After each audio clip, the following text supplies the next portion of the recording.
Jaya Radha Madhava Punya Bihari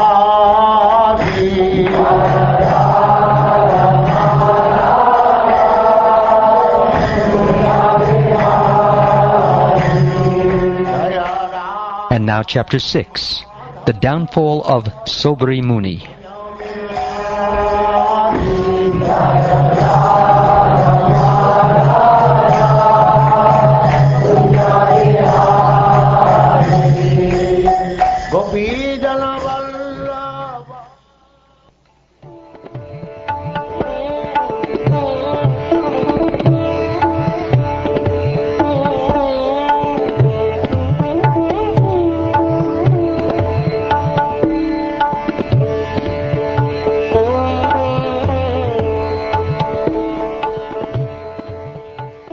O Maharaj Parikshit, Ambarish had 3 sons named Virupa, Ketuman, and Shambhu. From Virupa came a son named Prashadashva, and from Prashadashva came a son named Ratitara. Ratitara had no sons, and therefore he requested the great sage Angira to beget sons for him. Because of this request, Angira begot sons in the womb of Ratitara's wife. All these sons were born with Brahminical prowess. Having been born from the womb of Ratitara's wife, all these sons were known as the dynasty of Ratitara. But because they were born from the semen of Angira, they were also known as the dynasty of Angira. Among all the progeny of Ratitara, these sons were the most prominent because, owing to their birth, they were considered Brahmins. The son of Manu was Ikshvaku. When Manu was sneezing, Ikshvaku was born from Manu's nostrils. King Ikshvaku had 100 sons, of whom Vikukshi, Nimi, and Dandaka were the most prominent. Of the 100 sons, 25 became kings in the western side of Aryavata, a place between the Himalaya and Vindhya mountains. Another 25 sons became kings in the east of Aryavata, and the 3 principal sons became kings in the middle. The other sons became kings in various other places. During the months of January, February, and March, oblations offered to the forefathers are called Ashtaka Shraddha. The Shraddha ceremony is held during the dark fortnight of the month. When Maharaj Ikshvaku was performing his oblations in this ceremony, he ordered his son Vikukshi to go immediately to the forest to bring some pure flesh. Thereafter, Ikshvaku's son Vikukshi went to the forest and killed many animals suitable for being offered as oblations. But when fatigued and hungry, he became forgetful and ate a rabbit he had killed. Vikukshi offered the remnants of the flesh to King Ikshvaku, who gave it to Vasishta for purification. But Vasishta could immediately understand that part of the flesh had already been taken by Vikukshi, and therefore he said that it was unfit to be used in the Shraddha ceremony. When King Ikshvaku, thus informed by Vasishta, understood what his son Vikukshi had done, he was extremely angry. Thus he ordered Vikukshi to leave the country because Vikukshi had violated the regulative principles. Having been instructed by the great and learned Brahmin Vasishta, who discoursed about the absolute truth, Maharaj Ikshvaku became renounced. By following the principles for a yogi, he certainly achieved the supreme perfection after giving up his material body. After his father's disappearance, Vikukshi returned to the country and thus became the king, ruling the planet Earth and performing various sacrifices to satisfy the Supreme Personality of Godhead. Vikukshi later became celebrated as Shashada.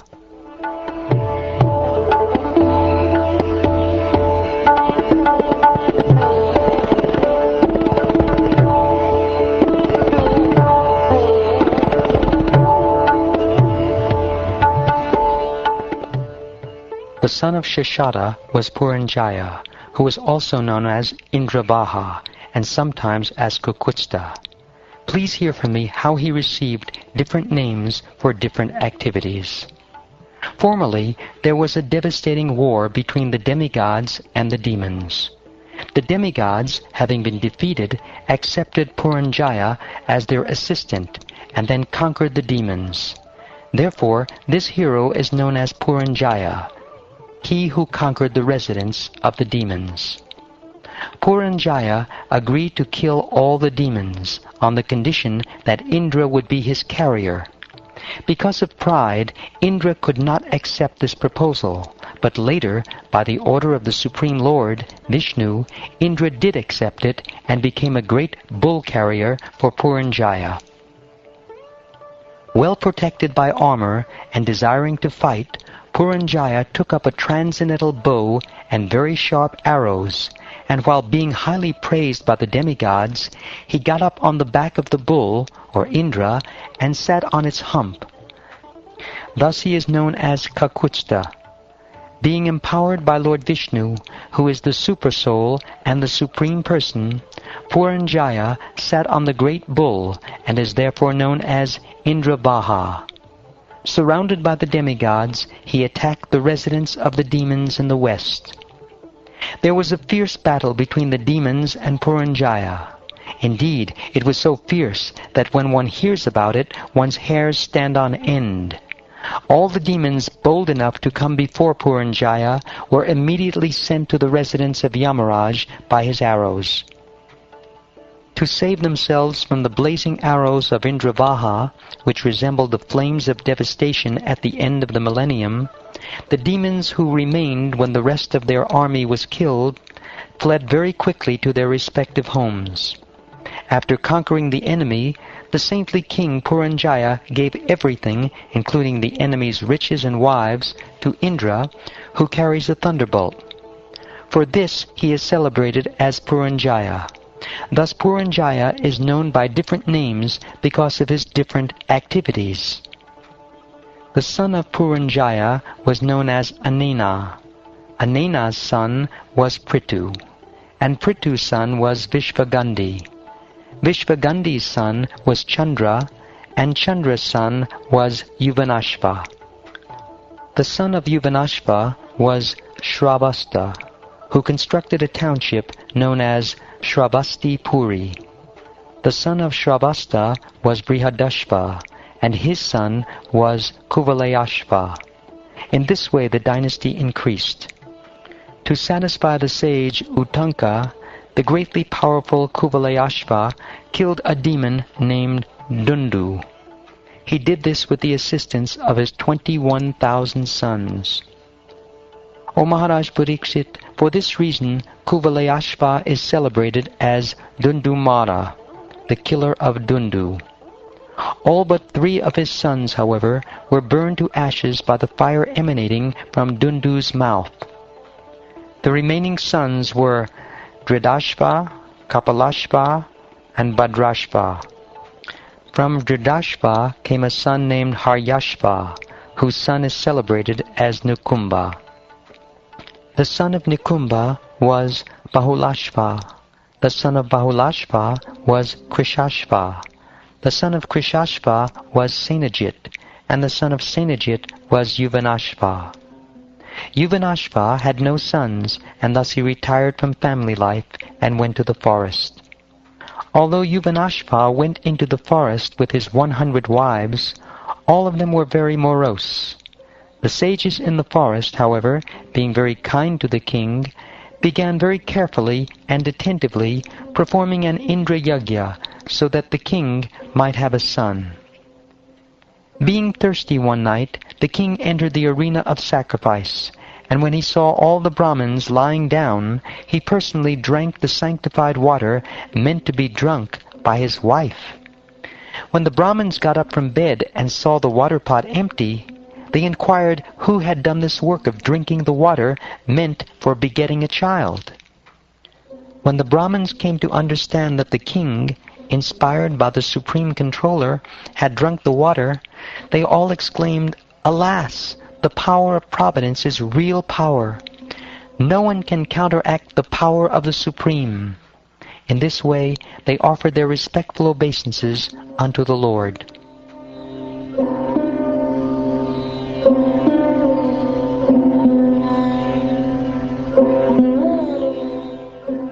Thereafter, in due course of time, a son, with all the good symptoms of a powerful king, came forth from the lower right side of King Yuvanashva's abdomen. The baby cried so much for breast milk that all the Brahmins were very unhappy. "Who will take care of this baby?" they said. Then Indra, who was worshipped in that yajna, came and solaced the baby. "Do not cry," Indra said. Then Indra put his index finger in the baby's mouth and said, "You may drink me." Because Yuvanashva, the father of the baby, was blessed by the Brahmins, he did not fall a victim to death. After this incident, he performed severe austerities and achieved perfection in that very spot. Mandata, the son of Yuvanashva, was the cause of fear for Ravan and other thieves and rogues who caused anxiety. O King Pariksit, because they feared him, the son of Yuvanashva was known as Trasadasyu. This name was given by King Indra. By the mercy of the Supreme Personality of Godhead, the son of Yuvanashva was so powerful that when he became emperor, he ruled the entire world, consisting of 7 islands, without any second ruler. The Supreme Personality of Godhead is not different from the auspicious aspects of great sacrifices, such as the ingredients of the sacrifice, the chanting of Vedic hymns, the regulative principles, the performer, the priests, the result of the sacrifice, the arena of sacrifice, and the time of sacrifice. Knowing the principles of self-realization, Mandata worshipped that transcendently situated Supreme Soul, the Supreme Personality of Godhead, Lord Vishnu, who comprises all the demigods. He also gave immense charity to the Brahmins, and thus he performed yajna to worship the Lord. All places from where the sun rises on the horizon, shining brilliantly, to where the sun sets, are known as the possession of the celebrated Mandata, the son of Yuvanashva. Mandata begot 3 sons in the womb of Bindumati, the daughter of Shashabindu. These sons were Purukutsa, Ambarish, and Muchukunda, a great mystic yogi. These 3 brothers had 50 sisters, who all accepted the great sage Saubhari as their husband. Saubhari Rishi was engaged in austerity deep in the water of the river Yamuna, when he saw a pair of fish engaged in sexual affairs. Thus he perceived the pleasure of sex life, and induced by this desire, he went to King Mandata and begged for one of the king's daughters. In response to this request, the king said, "O Brahman, any of my daughters may accept any husband according to her personal selection." Saubhari Muni thought, "I am now feeble because of old age. My hair has become grey, my skin is slack, and my head always trembles. Besides, I am a yogi. Therefore, women do not like me. Since the king has thus rejected me, I shall reform my body in such a way as to be desirable even to celestial women, what to speak of the daughters of worldly kings." Thereafter, when Saubhari Muni became quite a young and beautiful person, the messenger of the palace took him inside the residential quarters of the princesses, which were extremely opulent. All 50 princesses then accepted him as their husband, although he was only one man. Thereafter the princesses, being attracted by Saubhari Muni, gave up their sisterly relationship and quarreled among themselves, each one of them contending, "This man is just suitable for me and not for you." In this way there ensued a great disagreement. Because Saubhari Muni was expert in chanting mantras perfectly, his severe austerities resulted in an opulent home with garments, ornaments, properly dressed and decorated maidservants and manservants, and varieties of parks with clear water lakes and gardens. In the gardens, fragrant with varieties of flowers, birds chirped and bees hummed, surrounded by professional singers. Saubhari Muni's home was amply provided with valuable beds, seats, ornaments, and arrangements for bathing, and there were varieties of sandalwood creams, flower garlands, and palatable dishes. Thus surrounded by opulent paraphernalia, the Muni engaged in family affairs with his numerous wives. Mandata, the king of the entire world, consisting of 7 islands, was struck with wonder when he saw the household opulence of Saubhari Muni. Thus he gave up his false prestige in his position as emperor of the world. In this way, Saubhari Muni enjoyed sense gratification in the material world, but he was not at all satisfied, just as a fire never ceases blazing if constantly supplied with drops of fat. Thereafter, one day while Saubhari Muni, who was expert in chanting mantras, was sitting in a secluded place, he thought to himself about the cause of his fall-down, which was simply that he had associated himself with the sexual affairs of the fish. He said, "Alas, while practicing austerity, even within the depths of the water, and while observing all the rules and regulations practiced by saintly persons, I lost the results of my long austerities simply by association with the sexual affairs of fish. Everyone should observe this fall-down and learn from it. A person desiring liberation from material bondage must give up the association of persons interested in sex life, and should not employ his senses externally in seeing, hearing, talking, walking, and so on. One should always stay in a secluded place, completely fixing his mind at the lotus feet of the unlimited personality of Godhead. And if one wants any association at all, he should associate with persons similarly engaged. In the beginning, I was alone and engaged in performing the austerities of mystic yoga. But later, because of the association of fish engaged in sex, I desired to marry. Then I became the husband of 50 wives, and in each of them I begot 100 sons, and thus my family increased to 5,000 members. By the influence of the modes of material nature, I became fallen and thought that I would be happy in material life. Thus there is no end to my material desires for enjoyment in this life and in the next."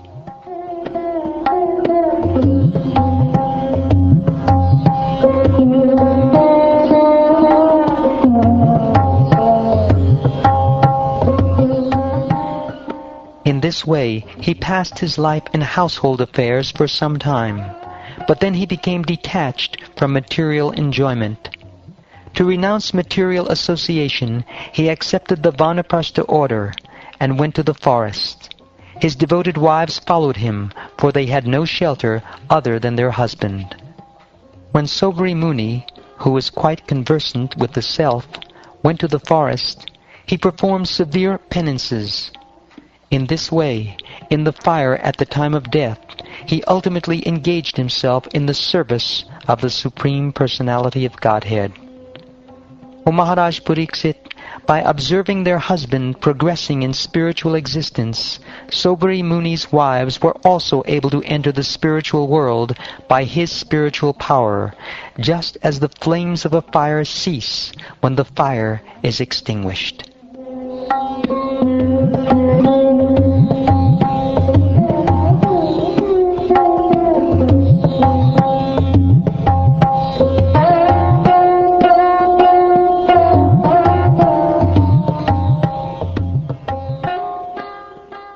Thus ends the 6th chapter of the 9th canto of the Srimad Bhagavatam, entitled The Downfall of Saubhari Muni.